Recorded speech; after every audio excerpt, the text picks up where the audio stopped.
Okay, now that I've kind of been catching some coons and possums on a regular basis, I want to share with you what I've kind of figured out to do that. And please don't think I'm going to sit here and be an expert, because, you know, these animals are as smart as any. But if you get in the right location and use a bait or lure that catches their curiosity, catches their nose, you can catch them, you know, pretty much on a regular basis. So what I got here, this is the backwaters to the pond. And you can see it comes out of the hollow. That feeds the pond. And all the way up the top, I'm not sure you can see, right there is the cave at the top of the hill. That makes a little waterfall, which water comes off that all the way down this hollow into the pond. Which everybody knows who's been in the woods or has any interest in it, knows animals need water. And they want to be around water, especially coons and possums and small predators, because in water there's frogs, bugs, you know, everything that they like.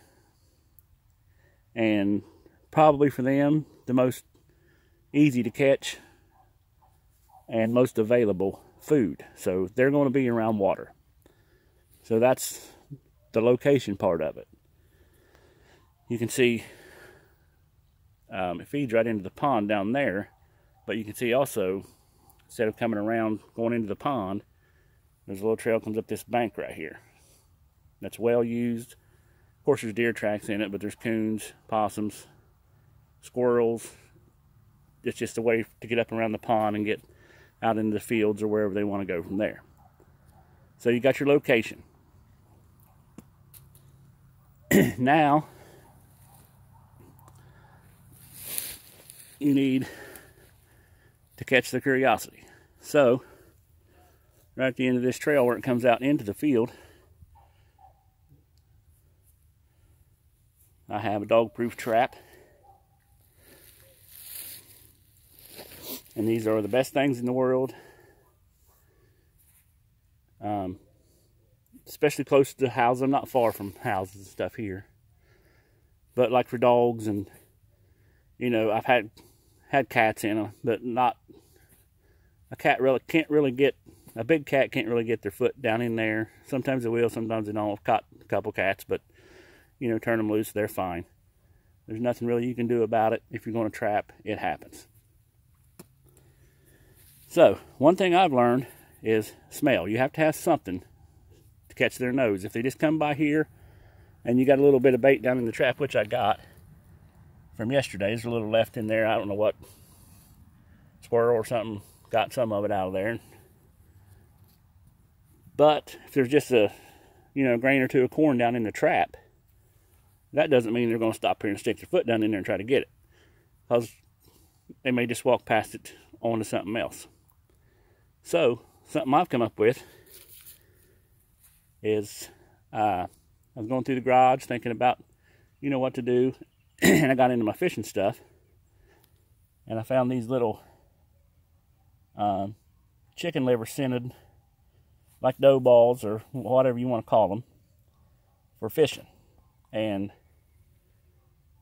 thought I'd try them, and it's really, you know, the percentage went way up because they smell, have a really strong odor to them, and of course they're made for fishing, so it can rain all it wants to, and the rain will just make the smell that much more once they get wet. You know, like say you're fishing for catfish and it's in the water, but a catfish come by, he'll smell that.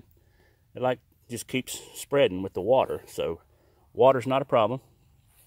So what I'll do, I'll take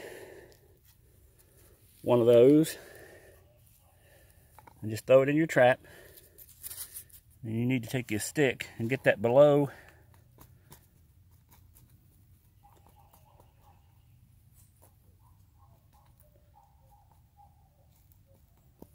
the trip lever. Get that below it, because you don't want coon or possum, whatever it is, just to reach in there and get it and pull it out of there. You want him to have to get under that lever to pull up on that to try to get it out of there and trip the trigger, which sets the trap off. So you got that, you got your smell, and I'll put another one, just like out here beside, like he's walking by the trail and he'll come by, and got to give him something to smell on the ground, and then you got his curiosity. Then I will actually put some more corn. I got some corn. There's high protein dog food, and of course marshmallows, which coons love, and I found out possums love too. So you want to put, I always like to get marshmallows down in there, because they love that smell. I think they love the texture, you know, the feel. It just keeps them going after it. And I always just put a little, give them something to keep them here. And of course a coon, if anybody has a front porch and has maybe a cat with cat food, you'll know a coon, he will not leave till all that's gone. And he will not leave that in there because it's just more food. He's going to stay here and get it all before he leaves. So that just ups your chances of catching him. So if I've learned anything trapping, you know, make it simple.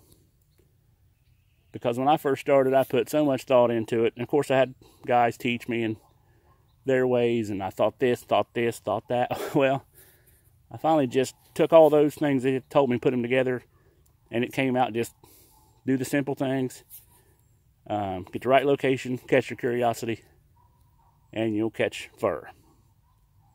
So, good luck and enjoy.